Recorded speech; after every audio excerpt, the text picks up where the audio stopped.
안녕하세요. 유튜브 시청자 여러분, 망고마뚜부입니다. 어떻게 하면 사람을 2000조각으로 토막낼 수 있을까요? 이번 영상은 중국에서 일어난 역대 토막살인 사건에 대해 알려드리겠습니다.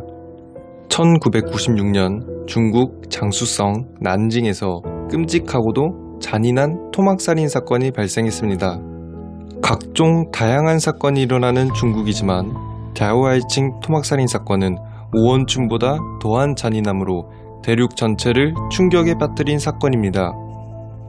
이 사건은 풀리지 않았기 때문에 정확한 피살 시간을 확인할 수 없어서 시신을 발견한 1월 19일을 토대로 난징 119 사건, 난징대학 119 사건이라고도 불립니다. 피해자인 갸오하이칭은 1976년 3월에 태어났고 농촌에서 자랐습니다. 난징대학에 들어오기 위해 농촌에서 이제 갓 올라온 시골 처녀였죠. 난징으로 올라오기 전 그녀와 가까이 지냈던 고향 친구의 말에 따르면 그녀는 키 165cm에 쌍꺼풀이었고 얼굴 몸매도 매우 평범했고 말을 빠르게 하던 평범한 여대생이었습니다.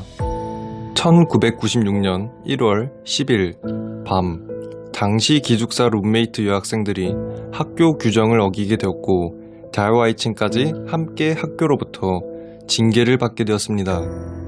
그렇게 우울한 마음을 갖고 산책 좀 하고 기숙사에 들어오겠다며 룸메이트한테 말을 했습니다. 그런데 갸오하이칭은 그날 기숙사에 들어오지 않았고 이후 어떠한 연락도 되지 않아 룸메이트가 실종 신고를 하게 됩니다. 사건 발생 후 9일째 되던 날 1월 19일 난징에는 많은 눈이 내리고 있었습니다. 청소부들은 이른 아침부터 눈을 치우느라 바쁘게 움직이고 있었습니다. 그때 한 청소부가 난징대학교 근처 도로에서 검은 비닐봉지를 발견하게 되었고 그 봉지 안에는 500여 점의 조각이 난 고깃덩어리가 들어있었습니다. 그 청소부는 공짜 고기를 주었다며 생각하고 고기를 먹을 생각으로 고기를 물에 씻고 있었는데 무언가 많이 본 듯한 형체가 나와서 기겁하며 경찰에 신고를 했습니다. 청소부가 본 곳은 사람의 손가락 3개가 들어있었다고 합니다. 그래서 경찰은 이 사건을 조사하기 시작했고 대학교 주변 곳곳 4군데에서 500여 조각의 사체가 담긴 비닐봉투를 발견하였습니다. 경찰 조사에 따르면 범인은 범행 흔적을 지우기 위해 시신을 뜨거운 물에 담가두고 시신을 익힌 다음에 2000여 개의 조각으로 토막살인을 저지른 것으로 밝혀졌습니다. 이 토막이 난 사체를 분석해본 결과 잘린 표면이 깨끗했고 조각의 크기가 모두 일정했습니다. 이러한 분석들을 보고 경찰은 범인이 정육업이나 전문 기술이 필요한 의료직일 것이라 생각했습니다. 또한 조각이 난 사체를 분석 결과 머리와 몸속 장기들은 없었으며 여성이라는 것도 밝혀냈습니다. 이렇게 중국 전체를 충격에 빠뜨린 사건이었기 때문에 대대적인 수사가 이루어졌습니다. 경찰은 난징대학교 주변에서 토막이 난 사체가 최초 발견이 되었기에 난징대학교 모든 학생들은 그때 당시에 알리바이를 마련해야 했고 대학 근처의 모든 사람들을 수사하였습니다. 그러나 필사적인 수사에도 불구하고 범인은 공소시효가 지난 지금까지도 밝혀지지 않았습니다.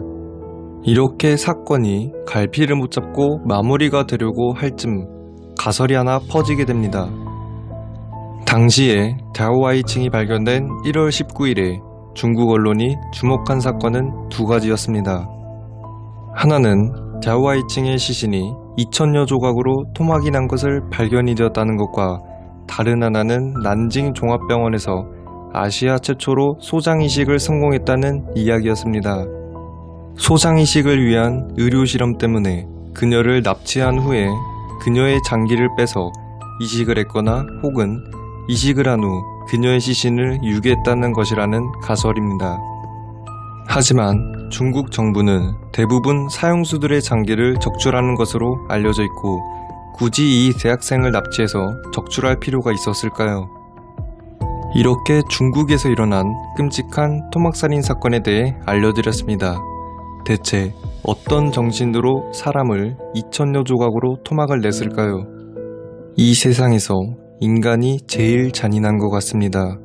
시청해주셔서 감사하며 여러분의 구독과 좋아요는 저에게 큰 힘이 됩니다.